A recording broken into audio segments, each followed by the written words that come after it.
అలా చాలా మంచిగా వచ్చాయండి. బాగా చూడండి మీరే ఒకసారి. అచ్చం బయట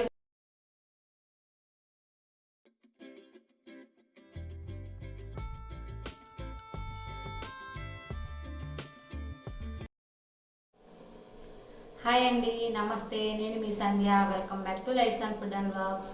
ఈరోజైతే ఉప్మా రవ్వతోటి వడియాల్ని ఎలా పెట్టుకోవాలో చూద్దామండి. చాలా సింపుల్గా చేసుకోవచ్చు. అలాగే రవ్వను అనేది వాటర్లో ఉడకబెట్టే పని లేకుండా ఎలా చేయాలో నేను మీకు చూపిస్తానండి.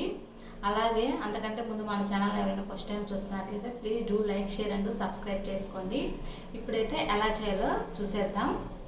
ముందుగా ఒక కప్పు ఉప్మా రవ్వ తీసుకున్నానండి. ఉప్మా రవ్వని బొంబాయి రవ్వ అని కూడా అంటారు. ఆ తర్వాత ఒక మిక్సీ జార్ తీసుకొని అందులో ఒక కప్పు ఉప్మా రవ్వ, అందులోనే 2 టేబుల్ స్పూన్ గోధుమ పిండి, రుచికి సరిపడా సాల్ట్ వేసుకొని మూత పెట్టి మిక్సీ పట్టుకోవాలండి. మెత్తగా మిక్సీ పట్టుకోవాలి. ఇలా పట్టుకున్నాక ఇప్పుడు ఇందులోనే ఒక కప్పు వాటర్ పోసుకొని గ్రైండ్ చేసుకోవాలి.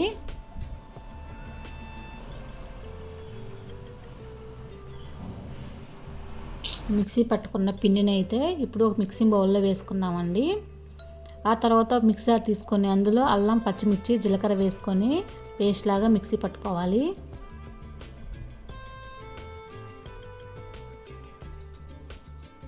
ఈ మిక్సీ పట్టుకున్న పేస్ట్ని ఈ పిండిలో వేసుకోవాలి. అలాగే ఒక రెమ్మ కరివేపాకుని ఇలా సన్నగా కట్ చేసి వేసుకుంటున్నానండి. ఈ కరివేపాకు వేయడం వల్ల టేస్ట్ బాగుంటుంది, ఫ్లేవర్ కూడా బాగుంటుంది.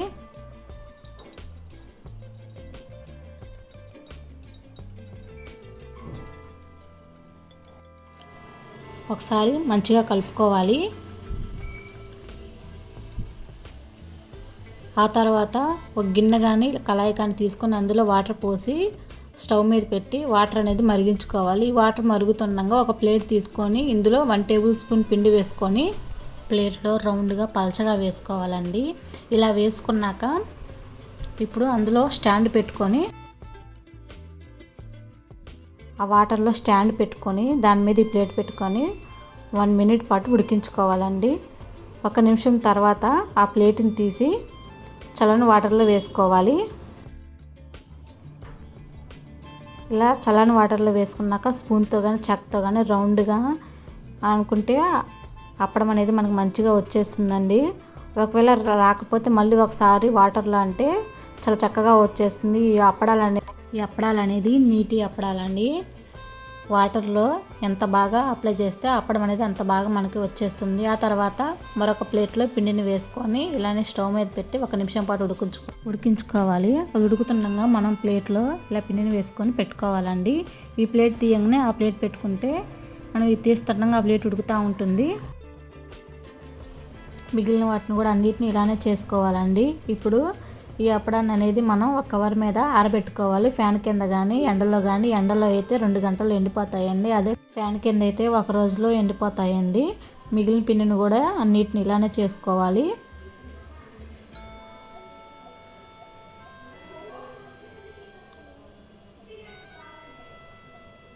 ఇలా వాటర్లో వేసి తీయగానే చాలా చక్కగా వచ్చేస్తాయండి. టేస్ట్ కూడా చాలా బాగుంటుంది. నీటి అప్పడాలు ఒకసారి ట్రై చేయండి.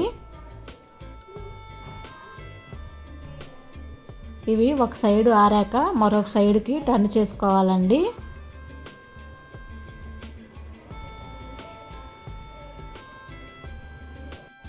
తర్వాత రోజు అప్పడాలు అయితే చూడండి ఇలా ఉన్నాయండి. బాగా మంచిగా ఎండిపోయాయి. ఇప్పుడు వీటిని ఆయిల్లో ఫ్రై చేసి ఎలా వచ్చాయో నేను మీకు వీడియోలో చూపిస్తాను, చూసేయండి. ముందుగా స్టవ్ ఆన్ చేసి కళాయి పెట్టుకొని డీప్ ఫ్రైకి సరిపడా ఆయిల్ వేసుకోవాలి. ఆయిల్ హీట్ అయ్యాక ఈ అప్పడాలని ఒక్కొక్కటిగా ఫ్రై చేసుకోవాలండి. అచ్చం అప్పడం అనేది బయట కొన్నట్టే ఉన్నాయండి. అందులో సోడా ఉప్పు కూడా వేయలేదు, చాలా మంచిగా వచ్చాయి. ఈ అప్పడాలు అనేది 1 ఇయర్ పాటు స్టోర్ చేసుకోవచ్చండి.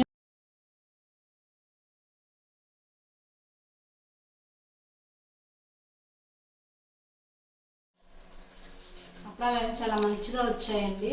బాగా చూడండి మీరే ఒకసారి.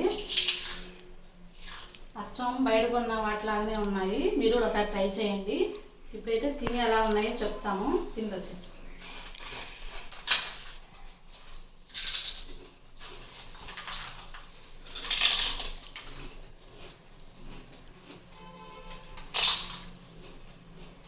చాలా బాగున్నాయండి. మీరు కూడా ట్రై చేయండి, చాలా బాగున్నాయి. అలాగే మా వీడియో కనుక మీకు నచ్చినట్లయితే ప్లీజ్ సబ్స్క్రైబ్ చేసుకోండి, లైక్ చేయండి, షేర్ చేయండి. సూపర్ ఉన్నాయి గైస్, మీరు కూడా ట్రై చేయండి. మా వీడియో కనుక మీకు నచ్చినట్లయితే లైక్ చేయండి, షేర్ చేయండి, సబ్స్క్రైబ్ చేసుకోండి. Bye bye guys.